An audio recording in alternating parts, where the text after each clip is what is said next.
Hola, soy Javier Samayoa, sobreviviente de abuso narcisista, autor del libro Durmiendo con Jezabel. Esta es la cuarta parte de la historia de Labán, uno de los personajes bíblicos que más rasgos narcisistas presenta. Ya vimos que era un hombre manipulador, tramposo, carente de integridad, que engañaba. Y bueno, hemos estado viendo su trato hostil hacia Jacob. En el episodio anterior vimos que Jacob pretendía su salida de aquel lugar, es decir, él ya no quería seguir viviendo con Labán. Por alguna razón, él ya estaba cansado.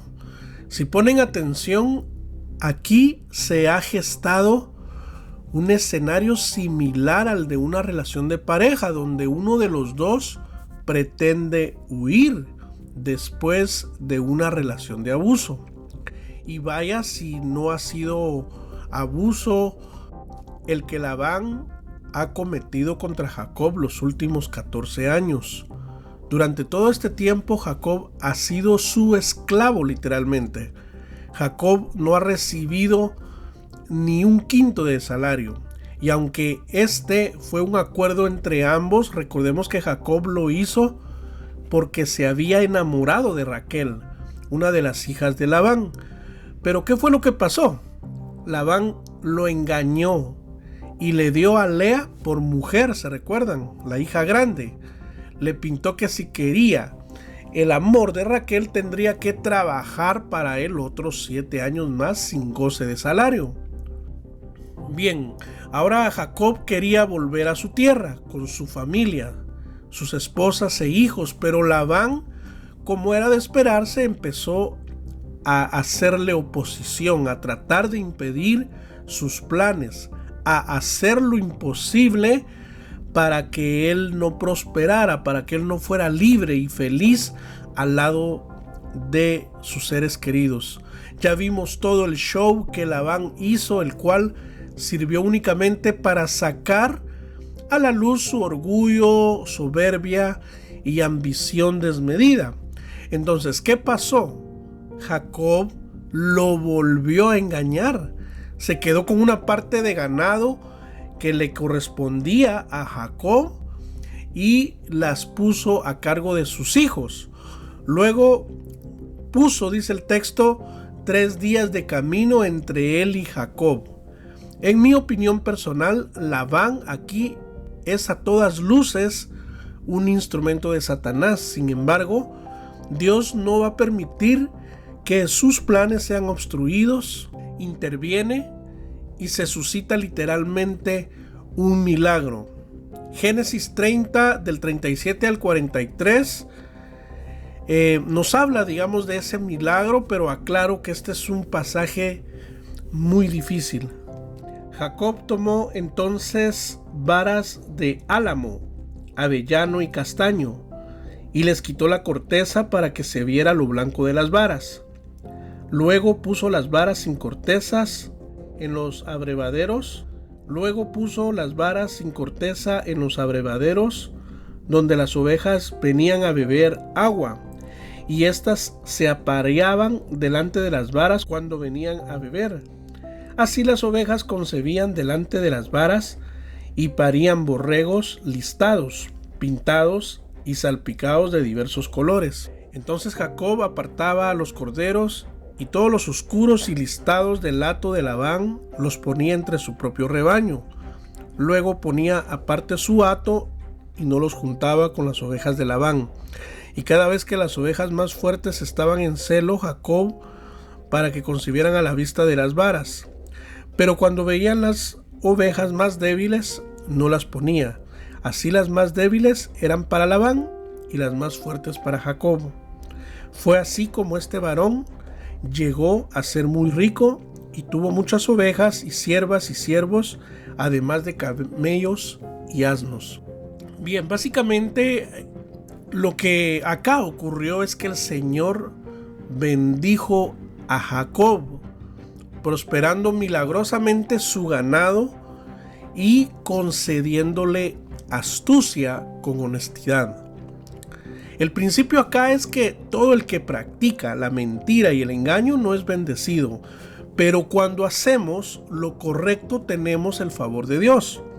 Por ejemplo, un error clásico que cometemos antes, durante o después de una relación con el narcisista o la narcisista es pagar con la misma moneda. Como me fue infiel, ahora yo le soy infiel. Como se llevó mis cosas, ahora yo le robaré sus cosas. Como se burló de mí, ahora voy con el brujo para que se muera de una vez por todas, etc. La verdad que eso no es actuar correcta ni sabiamente. En primer lugar, porque le estás dando combustible al narcisista. En segundo lugar, porque este no es el actuar de un cristiano verdadero. Actuar así solo acarrea maldición y más problemas a nuestra vida. Tienes que confiar que Dios tiene el control, que aunque otros se quieran pasar de vivos contigo como Labán, Dios te concederá la victoria, porque Dios todo lo ve y Él ha visto cada una de las injusticias que se han cometido contra ti. Pero si tú haces lo correcto, Dios te bendecirá.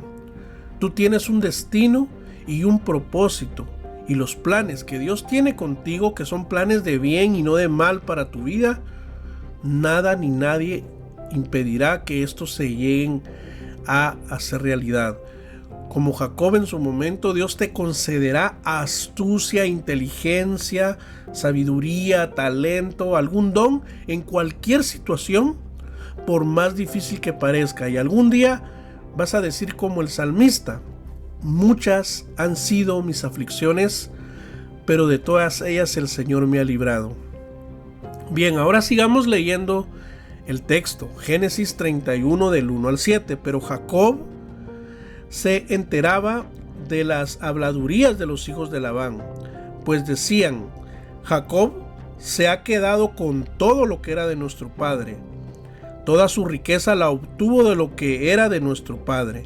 Además, Jacob miraba el semblante de Labán y podía ver que ya no lo trataba como antes. Entonces el Señor le dijo a Jacob: regresa a la tierra de tus padres con tus parientes, que yo estaré contigo.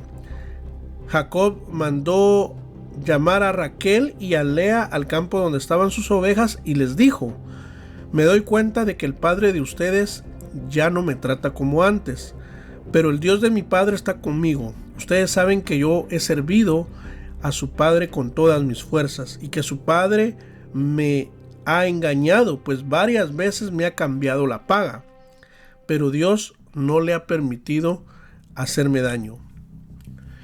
Si alcanzas a ver, los hijos de Labán eran sus monos voladores, porque juzgaban mal a Jacob. Se ha quedado con todo lo que era de nuestro padre, toda su riqueza, decían. Y eso no era cierto. Esto indica que Labán se encargó de difamar a Jacob entre ellos. La difamación, la calumnia y la injuria, sépanlo, tienen su origen en Satanás. De esto he hablado tanto en el canal, pero no está de más decir que precisamente usa a narcisistas, sociópatas, psicópatas y demás hierbas para desprestigiar el buen nombre de los hijos de Dios.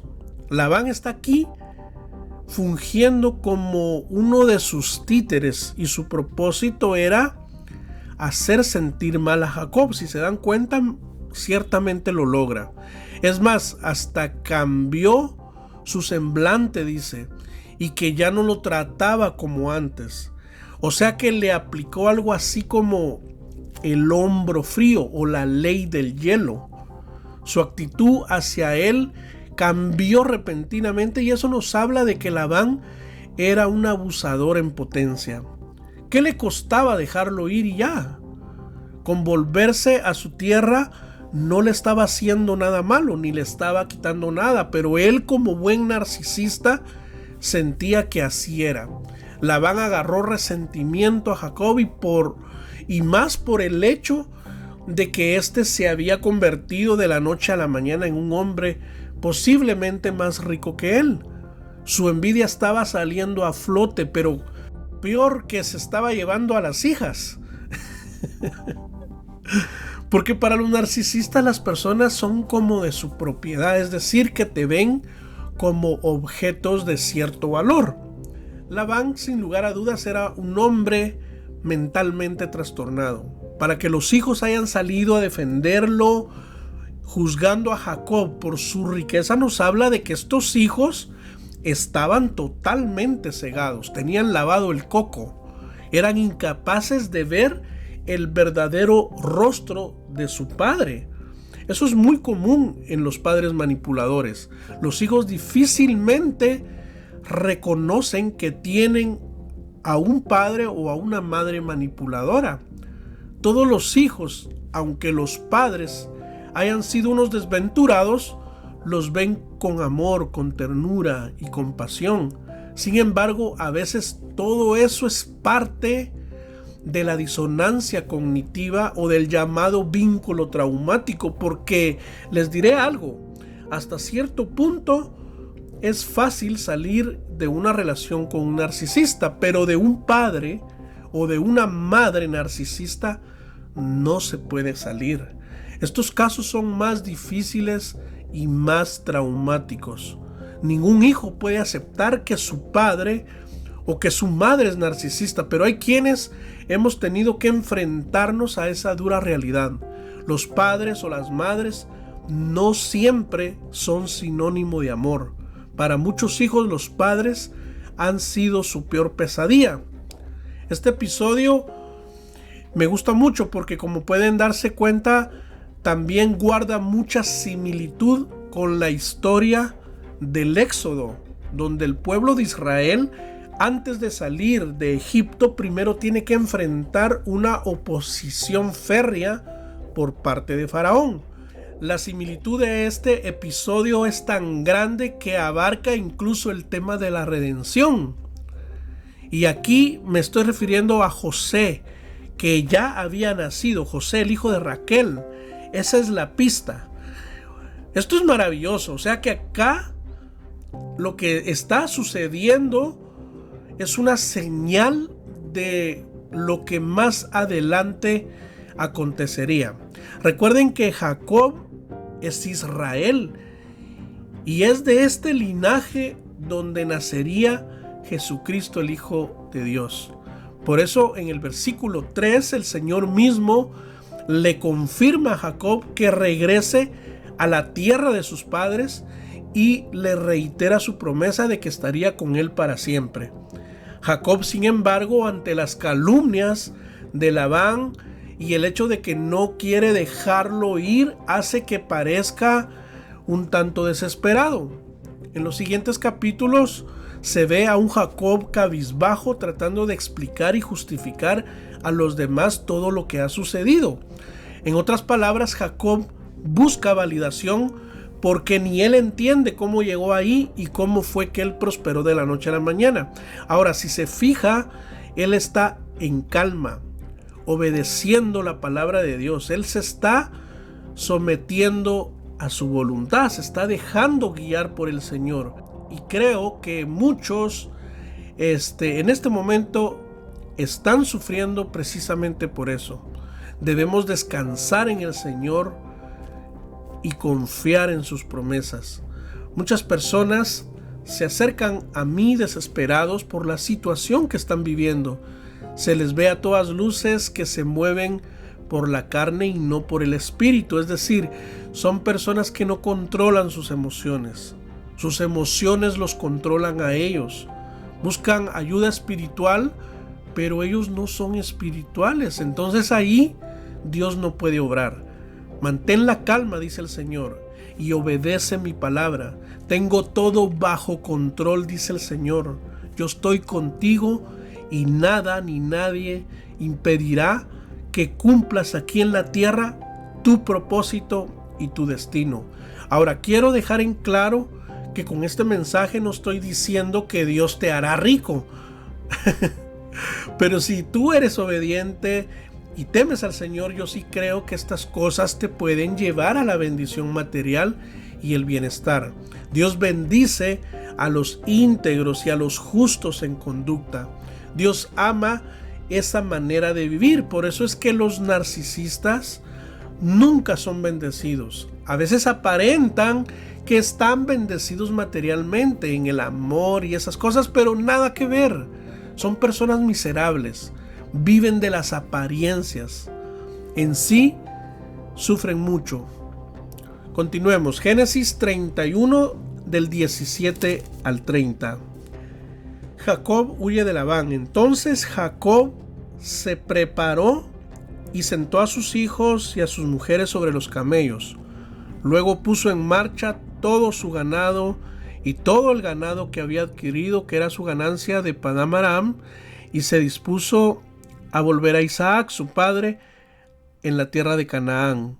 Como Labán había ido a trasquilar sus ovejas, Raquel hurtó los ídolos de su padre. Jacob, por su parte, engañó a Labán, el arameo, al no hacerle saber que iba a fugarse, y se fugó, llevándose todo lo que tenía. Se dispuso a cruzar el Éufrates y se enfiló hacia el monte de Galad. Al tercer día fueron a decirle a Labán que Jacob se había fugado. Entonces Labán se hizo acompañar de sus parientes y se fue tras Jacob. Después de 7 días de camino, los alcanzó en el monte de Galad. Pero esa noche Dios se le apareció en un sueño a Labán el arameo y le dijo: mucho cuidado con comenzar a hablarle a Jacob bien y acabar mal. Labán alcanzó a Jacob cuando éste había plantado su tienda en el monte, así que Labán y sus parientes acamparon en el monte de Galad. Y Labán le dijo a Jacob: ¿qué es lo que has hecho? ¿Por qué me engañaste y trajiste a mis hijas como prisioneras de guerra? ¿Por qué te fugaste a escondidas? ¿Por qué me engañaste y no me dijiste nada? Yo te habría despedido con alegría y con cantos, con tamborines y arpas. Ni siquiera me dejaste besar a mis hijos y mis hijas. Lo que has hecho es una locura. Yo tengo poder para hacerles daño, pero el Dios de tu padre me habló anoche y me dijo: mucho cuidado con comenzar a hablarle a Jacob bien y acabar mal. Pero ya que tantas ganas tenías de irte a la casa de tu padre, ¿por qué me robaste mis dioses?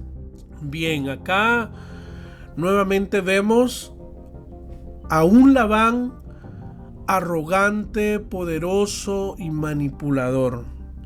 Díganme ustedes cuál era la razón por la cual no lo dejaba partir a su tierra. ¿Cuál era la razón? Como dirían por ahí, era pura gana de fregar. El versículo 19 dice que Raquel hurtó los ídolos de su padre. Subrayen esta parte porque ahorita van a entender la razón y el porqué de la conducta narcisista de Labán. El versículo 20 para mí es un poco confuso porque dice que Jacob lo engañó al no hacerle saber que iba a fugarse.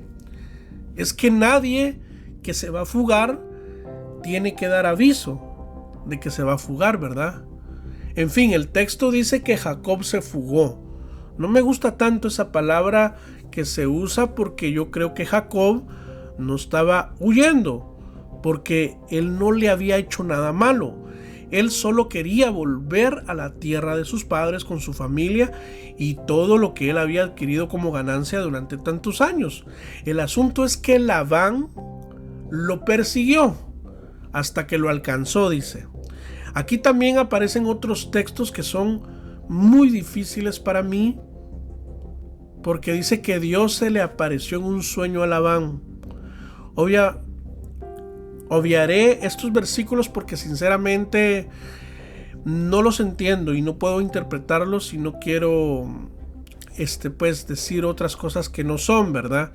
Yo quiero que nos enfoquemos en los versículos 26, 27 y 28. Mire las preguntas que Labán le hace y se dará cuenta que son puras manipulaciones y proyecciones las que él está haciendo contra Jacob. Y Labán le dijo a Jacob: ¿qué es lo que has hecho? ¿Por qué me engañaste y trajiste a mis hijas como prisioneras de guerra? ¿Por qué te fugaste a escondidas? ¿Por qué me engañaste y no me dijiste nada? No, yo te habría despedido con alegría y con cantos y con tamborines y arpas. Ni siquiera me dejaste besar a mis hijos y a mis hijas. Lo que has hecho es una locura. Yo tengo el poder para hacerles daño. A ver, ¿quién era el que le hacía daño a quién? Labán a Jacob.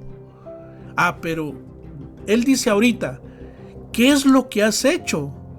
O sea, ahora él es la víctima. ¿Quién era aquí el engañador? Labán, ¿verdad? Entonces, ¿por qué pregunta? ¿Por qué me engañaste? Cuando el engañador era él. Miren, este es un excelente ejemplo de cómo un narcisista te confronta o te ataca, digámoslo así, pues, o a cualquiera que considera su enemigo. En primer lugar, lo hace desde la victimización, desde la manipulación y la proyección psicológica. En otras palabras, invierte los papeles y te hace ver a ti como el abusador o como el manipulador. Y más si está frente a otras personas, dejará en claro que todo es por tu culpa y que el trastornado o la trastornada eres tú. ¿Qué le hizo Jacob a Labán? ¿Qué le hizo? Alguien que me explique. Nada. La respuesta es nada. Nada. Claro, a veces hay gente insensata que se termina metiendo pues en unos grandes problemones porque retaron o provocaron a un narcisista. Por eso les digo, no paguen mal por mal. Hagan lo correcto, manténganse firmes en el Señor, confíen en Él. Dejen que el narcisista grite, patalee, diga cualquier cosa contra ti. Él mismo se está poniendo la soga al cuello. Si te es posible, guarda todas las pruebas que tengas de sus maldades, porque estas te van a servir, estas pruebas te van a servir cuando la verdad salga a la luz. Tú tienes que ser más inteligente, pero si eres un carnal y te pones de tú a tú con el narcisista, créeme que esa batalla la vas a perder. Pero es que yo no me voy a dejar, dirán algunos.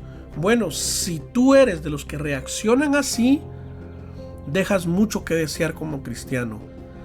Sí, pero tú no sabes lo que me hizo, tú no sabes lo que anda diciendo de mí. Sí, yo me lo imagino y te creo, pero por favor no hagas nada. Tranquilízate, mantén la calma. Recuerda que nuestra lucha no es contra carne ni sangre, sino contra espíritus malignos, espíritus de las tinieblas. Esto es una guerra espiritual. Recuérdate, una guerra espiritual con implicaciones eternas. La Biblia dice que Satanás vino para matar, robar y destruir, pero si eres un hijo de Dios, nacido de nuevo, obediente, sumiso, Dios no va a permitir que nada malo te suceda. Dios está peleando tus batallas en este momento, pero tú no lo ves, ni siquiera te das cuenta. Cuando tienes los lentes espirituales, reconoces que tienes un propósito y un destino. Pregunta, ¿cuál es tu propósito y cuál es tu destino? Bueno, dejaré el tema acá con esta pregunta en el aire, esperando que este tema haya sido de edificación y bendición para tu vida. Si así fue, déjamelo saber con un like al video o escribe amén en la caja de comentarios, pendientes de la quinta parte de esta serie. Vamos a seguir escudriñando lo que pasó acá, exactamente en esto último, porque por razones de tiempo lo tengo que dejar acá. Así que cuídense, bendiciones y hasta pronto.